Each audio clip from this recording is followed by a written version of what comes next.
When you look at Donphan Prime, you can't say anything other than it is an absolute beast of a Pokemon. With 120 hit points, a defender Pokebody reducing any damage to it done by 20. For 1 fighting, it hits for 60. 3 fighting, it hits for 90. You can adjust those numbers plus 20 for Expert Belt, and all on a Stage 1 Pokemon. It is absolutely unbelievable. Insane damage output, and insanely hard to take down. So when I came in to build a Donphan Prime deck, I had 2 main goals in mind. The first being that I want to throw a Donphan Prime at my opponent as absolutely quickly as possible.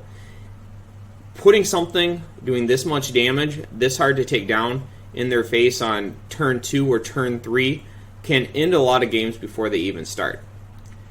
The other goal is I wanted to force my opponent to knock out as many Donphan Primes as possible to win the game. So before I get too much into my list for Donphan Prime, I wanted to talk a little bit about the one that made top 32 at Worlds 2010. It was played by a player named, and I'm sorry if I butcher this, Toni Toteo. He's a player from Finland. The deck also made top 16 and top 8 in the senior division as well. Both, I believe, also from Finland. I think it was a group. They all worked on it together. But I wanted to take a look at his list, and I also wanted to give a shout out to PTCG Archive. I use their website a lot. It's a great resource for looking up older decks and just kind of seeing how players of the era played certain things. So, looking at Tony's list, first off, it made top 32. So, it's a really, really strong deck. I loved a lot of his choices, but there was also a couple things that I didn't like about the deck that I knew when I was coming in and building my variation of it, I wanted to change. And one of the biggest things that stuck out to me is the fact that he played a 2-2 Claydol line in it. And I love Claydol. I love consistency. I will play the most consistent list that I can possibly find. It's always been my belief that if you're a good player and you're going into a very long tournament or a very large tournament, you are going to go farther by playing a very consistent list than you will trying to be really, really techie with it. That being said, though, it amazed me how many cards he had to play to incorporate this Claydol line. So, when you look at this, he played a 2-2 Claydol. He played Electric and Manectric. So right there we're sitting at 6. You can argue that he also had to play a Zelf and then Bench Shield to also kind of protect this Claydol. Especially in this format, there's a couple different reasons for this, but the main ones are Garchomp X being able to snipe the Claydol on the bench, and then when you're trying to use Entei and Raikou Legend to close out a lot of games, you want to make sure that you're not giving up your own prizes along the way. So you go from Claydol's really good. I'm going to devote 4 spots to making sure it's in my deck too. Claydol's really good, but I have to play 8 slots, 6 to 8 slots, to then have that Claydol in my deck. And is it worth it? I'm going to argue no. Not in this deck. Because Donphan Prime is not it's not a hard deck to set up. If you have a Stage 1 and a Fighting Energy, you're sitting pretty good. This is going to be vastly different than a lot more complex setup decks like Torterra, Flygon, Gardevoir, etc., where you're required to have multiple Pokemon in play to really have your strategy moving along. So I knew when I was building my variation, I wanted to take those 6 to 8 slots that Tony devoted to Claydol and play a turn and burn strategy that you see more common in decks of recent years. And when I say turn and burn, I mean where you play down everything good in your hand and then get a brand new hand through cards like Professor Juniper, Professor Sycamore, or more recently Professor's Research. And then you're doing this every single turn. Play down anything useful, new hand. Play down anything useful, grab a new hand. And by doing that and eliminating all those Claydol spots, you're also giving up any easy prizes your opponent might be able to take. And I don't want to let my opponent have a game where they're taking 2, 3, 4 easy prizes and then only having to knock out 1 or 2 Donphan Primes. I want every single prize that they're taking to feel like the hardest prizes. Like, they knock out a Donphan Prime, they go to all this work, they finally get the knockout, they're like, oh, I only get 1 prize for that. I want everything to be that painful for them to go through. Alright, so this is my Donphan Prime deck. Starting off here, we play 4 Phanpy. I did test the Phanpy from Secret Wonders, but the 1 less retreat cost was not worth the losing 10 HP. I had that coming up multiple games against Luxchomp where I would lose on turn 1 just from having that 10 less HP. 4 Donphan Primes, pretty standard. I play 1 Regirock. Regirock is really good at accelerating energy. Discard 2 cards from your hand, grab a fighting out of the discard and attach it to Regirock. And then we use Stark Mountain to move it wherever we need it to. Next up, we play 1 Relicanth. Relicanth, also a really, really great tech for the deck. It does 30 damage to one of your opponent's Pokemon for each tool or stadium they have in play. Since every single big deck in the format plays multiple copies of Expert Belt, and they'll definitely need them against you, you can easily snipe something on the bench for 60 or 90 damage. It just gives you a little bit of extra reach with the deck to pick out something on the bench, ideally something that has an Expert Belt on it for a couple of cheap prizes. Next up, I play just a single copy of Uxie, something easy to search out, help us draw a new hand. I also play a 1/1 Entei Raikou Legend. This is another thing, it just helps us close games out. Donphan does an outstanding job at taking 3, 4, 5 easy prizes, and then you just got to find a way to close that game out. Entei Raikou Legend gives us the ability to do that.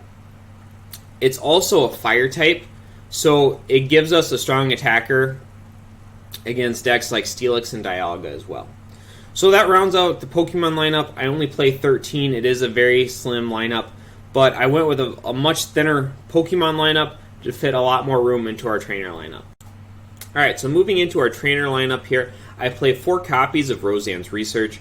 Roseanne's Research serves 2 different purposes in the deck. It's great to search out your one-ofs like Regirock, Relicanth, Uxie, get more Phanpys into play. But we also only play 7 Fighting Energy and 4 Multi, so 11 Energy is a little thin. The 4 Roseanne's Research helps us search those out. Next up, we start moving into our new hand cards like I discussed before.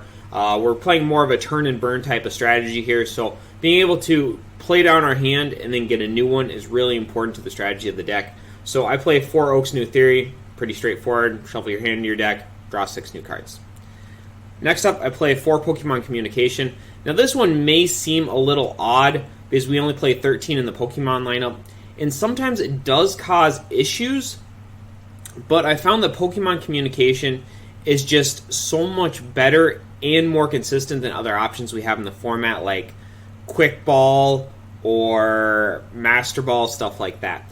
I have put some thought into maybe going a little bit higher on your Luxury Ball count and then just discarding your extra copies with Regirock, but in my testing, Pokemon Communication plays fine even with that thin Pokemon lineup. Next up, Pokemon Reversal. Pokemon Reversal we play 4 copies of, and it serves 2 different purposes in the deck. One is in the early stages of the game, you can really disrupt your opponent by bringing up something they're trying to build up on the bench and knock it out before they're able to do anything with it. It also helps you close out games, being able to bring up something cheap on the bench and then just knock it out. I do caution people a little bit because I think it's really easy to bring up something like a Claydol or something like that you just want to knock out or you think it's going to disrupt your opponent really well. But at the same time, something like Claydol on the bench, we can take that prize at any point in the game with something like a Relicanth or an Entei Raikou Legend. So sometimes it's almost better to try to get those prizes that may be more elusive more down the road, such as a Roltz or a Curly on the bench. Something that's going to evolve into something stronger and that we're going to have a harder time knocking out. Next up, I play 4 Super Scoop Up. Absolutely amazing card in the deck. With Expert Belt, Donphan has 140 hit points, and the Pokebody, it takes 20 less damage per turn. A lot of decks in this format, there's no 200 damage or 250 damage that being dealt. A lot of decks will hit between 60 and 80 damage every single turn. And when we're reducing that damage already, it's not uncommon for decks to need 2 or 3 turns to knock out a Donphan. And if we can come in, hit a super scoop up heads, we can pick that Donphan right up and completely eliminate the last 1 or 2 turns from our opponent. In a super aggressive deck like this, where we're looking to close out games very quickly, completely making the last 1 or 2 turns from our opponent irrelevant is absolutely huge. On top of that, Super Scoop Up can be used as a pseudo switch card. So let's say something like a Regirock or a Relicanth makes their way into the active spot, we don't want it there. We can use Super Scoop Up and just pick it right up. It also lets us reset Uxie to get us a fresh new hand if we're in that situation. It's just a very versatile card for the deck. Next up, we play 3 Expert Belt. Expert Belt is absolutely essential. It makes Donphan 140 HP. It turns 60 damage into 80, 90 into 110. These helps our math a lot. Both protecting Donphan from getting knocked out and then knocking out stuff from the opponent. I play 3 copies. You want to be able to see this card as often as possible. The 4th one is going to be dead, but I always I get really nervous when I see decks try to play 2 in this format. I just think that is so bad. Almost every deck, if you're going to play Expert Belt, you should have at least 3 copies in it. Do not try to get away with 2. It is just way too risky. Next up, 3 Copycat. We don't really do anything to mess with the opponent's hand size. A lot of decks in this format are very typically going to have 5, 6, 7 card hands, so it's really easy just to copy that. In many cases, it's just going to be an additional 3 copies of a Professor Oak's new theory. Next up, we play 3 Warp Point in the deck. And one of the things that I want to talk about with the deck is the idea with the deck and Pokemon in general is to take 6 prize cards. And when I'm playing Donphan, the idea is to prize rush my opponent to 6. They might have the most insane setup. It doesn't matter if I've already taken my 6 prizes. And a lot of the time what's going to happen is they might have a big threat in the active spot, and you're able to play Warp Point and then just take a really cheap and easy prize off the bench. Maybe it'll force them to send up something like a Spirit Tomb or even a Roltz, a Claydol, something that they really don't want to send up, but they really don't have a choice but to send it up. And the card is so good. I've thought about playing 4 in the deck. I played 3 just for the room. But essentially, 1 Warp Point should equal 1 prize. So you want to be looking for those situations where you can use it and you can steal a cheap prize there. Next up, I play 2 copies of BB Search. It's additional Pokemon Search. This format, Spirit Tomb, is played in a lot of decks in 3 to 4 copies. It's not uncommon for your opponent to start with it. So I didn't want to rely solely on trainer-based search just to be able to get our Donphan Prime out. I did want to play some BBs. This also gives us 4, 6, 7 outs along with 4 Donphan Primes. So we have a total of 11 ways to either have Donphan Prime or search it out on turn 2. Next up, I play 2 copies of Stark Mountain. Stark Mountain serves a couple different purposes. I've already talked about the combos with Regirock in the deck. The other thing is when we're playing 4 Super Scoop Ups, it's great to be able to move an energy off of a Donphan before you try to scoop it up. The other thing you can do is a lot of decks in the format either don't play stadiums or only play 1 or 2. Going into a matchup, you probably have a pretty good idea what their stadium count is going to be like. Against decks like Luxchamp, you know they don't play stadiums. You can just slap Stark Mountain down, and that's going to be there for you the entire game. The other option is against decks like Gardevoir, you know they probably play 2 copies of Moonlight Stadium. You can use it as a counter stadium and then just wait to bounce their Moonlight. Stark Mountain's also really good at kind of diversifying your energy. Essentially, if I have, let's say, a Donphan active with 1 energy and then a Donphan on the bench with an energy, from my opponent, they know I'm threatening 90 damage. Or 110 with an Expert Belt just because I can so easily move that energy from the bench Donphan up to the active spot.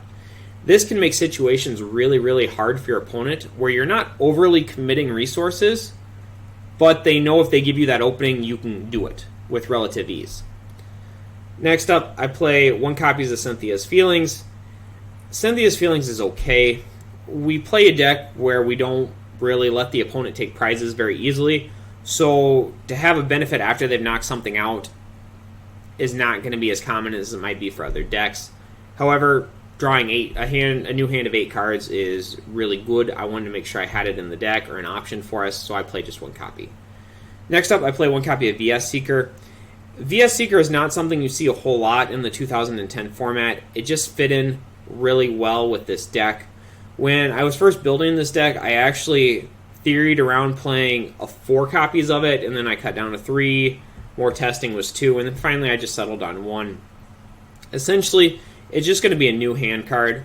So I didn't really see a ton of reason to play a high count of it and then play a lower count of Pont or Copycat. I felt like that was just going to put us in a bad spot or give us a little less consistency. But I did want the single copy in there just for a little bit more utility, where we could have those situations where we grab a Cynthia's Feelings, we grab a Pont, we grab a BB's, we grab a Roseanne. It's just whatever we need for that situation.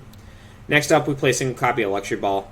Every single deck in the format you're playing probably 1 Luxury Ball. There is some exceptions in there, so don't use that as a hard rule, but definitely play a Luxury Ball in this one. 4 multi. Since Donphan can attack for a single energy, playing multiple multis on the same Pokemon is not going to be an issue. The other thing is it works with Entei Raikou Legend, either letting us do that 90 to something that's Fire Weak or doing the sniping attack for 80. Next up, 7 Fighting Energy.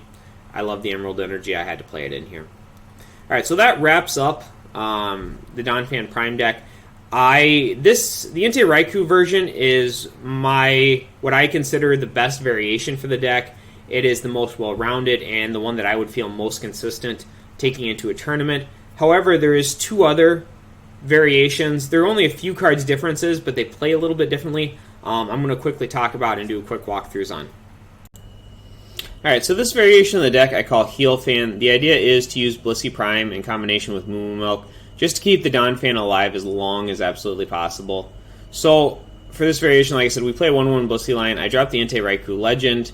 I also switch the multi-energy to just 4 straight fighting energy, or 11 straight fighting energy, since we don't have any reason to have anything other than fighting in the deck. It also eliminates possible situations where we'd be stuck with 2 multi-energy at the same time and we can't play them together. The other thing is I also incorporated plus power into this list. I would love in every single Donphan variation to play 4 reversal, 4 Moo Moo Milk, 4 plus power, 4 super scoop up, but that's just not feasible, just for room. So you kind of have to make some compromises and decide what is going to be most important. In this list, I played the Moo Moo Milk over the super scoop up. The idea being with Super Scoop Up or Moo Moo Milk is that you are just keeping Donphan Prime alive as long as possible. And with Moo Moo Milk, it's a little bit more consistent because with Super Scoop Up you get 1 coin flip, Moo Moo Milk you get 2. And when you're just trying to buy yourself an extra turn or 2 turns with Donphan, when you're able to heal, even with 1 head, just 30 damage, along with a Nurse Call, you're healing 50 damage. That's probably going to buy you that same turn that you'd have with a Donphan Prime and a Super Scoop Up heads. The plus power, in most of my initial lists, I played 4 copies in about all of them. The more I tested it, plus power is good for the deck, but it's not as broken as I originally thought. A lot of times you'll have to string 2 or 3 plus powers together to really get a good effect. There's not nearly as many situations as you would think where you're just 10 damage shy and just 1 plus power just completely changes everything. But I do like playing them in the deck. It also helps. It also makes getting over Crobat G a lot easier. Alright, so in the last variation of the deck, it's just a pure Donphan deck. I cut out every single tech in the Pokemon lineup to fit in everything I wanted to in the trainer lineup. So we went with just a 4/4 Donphan and then 2 Uxie. I did play an extra copy in Uxie in this. I like being able to... Having 6 openers makes it a little more consistent that you don't mulligan as often. You don't really want to give your opponent those extra 1, 2, 3, 4 cards at the start of the game. Uxie also isn't a bad opener, and it's also really easy to get out of the active spot if you need to. So, trainer lineup, we play 4 reversal, 4 super scoop up, 4 plus power, and then we switch the Pokemon communication to Quick Ball. 10 Pokemon is just way too low to consistently rely on Quick Ball, especially when we're going to open with one of them, so we're automatically down to just 9. Quick Ball, if we open with Phanpy, we have just under a 50-50 shot of hitting the Donphan off of a Quick Ball. And then if we Roseannes beforehand or sometime during the game, thin our deck out a little bit more, the odds of getting Donphan go up considerably. Everything else in the deck is standard. We also added 1 extra VS Seeker. just to make it a little bit more consistent.